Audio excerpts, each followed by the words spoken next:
Neuro, pulmo and center for surgical excellence Sai Deepa multi speciality hospital, Chandanagar, Hyderabad. కళ్ళ ముందే విగతజీవిగా పడి ఉన్న నాన్న, ఇల్లంతా బంధువుల గుండెల విషయ రోదనలు. ఆ కుర్రాడికి ప్రపంచమే ఆగిపోయినంత పనైంది.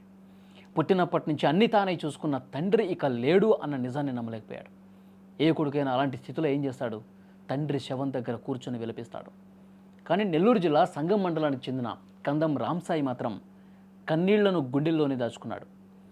గుండె నిండా భారంతోనే పరీక్షా హాలుకు బయలుదేరాడు. ఆ దృశ్యం చూసిన ప్రతి ఒక్కరి కళ్ళు చెమర్చాయి. రామ్సాయి తండ్రికి తన కొడుకును పెద్ద చదువులు చదివించి ప్రయోజకుడిగా చూడాలని ఎంతో ఆశ ఉండేది. అందుకే పగలు రాత్రి కష్టపడి కొడుకును చదివిస్తున్నాడు. కానీ విధి ఆ కుటుంబంపై పగబట్టింది. సరిగ్గా రామ్సాయికి అత్యంత కీలకమైన ఇంటర్మీడియట్ పరీక్షలు జరుగుతున్న సమయంలోనే నిన్న రాత్రి గుండెపోటు వచ్చింది. ఆసుపత్రికి తీసుకెళ్లేలోపే ఆయన ప్రాణాలు అనంతవాయువుల్లో కలిసిపోయాయి. తెల్లారితే పరీక్ష, ఇంట్లోనేమో తండ్రి మృతదేహం. ఆ అబ్బాయి పరిస్థితి వర్ణనాతీతం. ఆ సమయంలో బంధువులు, లెక్చరర్లు రామ్సాయికి ధైర్యం చెప్పారు. ఒకవేళ మీ నాన్న బతికి ఉంటే నిన్ను పరీక్షకు వెళ్ళమని చెప్పేవారు.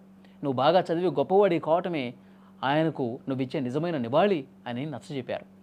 ఆ మాటలతో రామ్సాయి తన మనసును రాయి చేసుకున్నాడు. కన్నీళ్లను ఆపుకున్నాడు.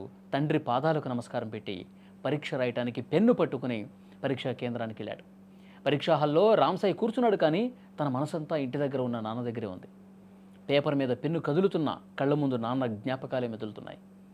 ఒక పక్క తండ్రిని కోల్పోయిన పుట్టెడు దుఃఖం, మరోపక్క తన భవిష్యత్తును నిర్ణయించే పరీక్ష.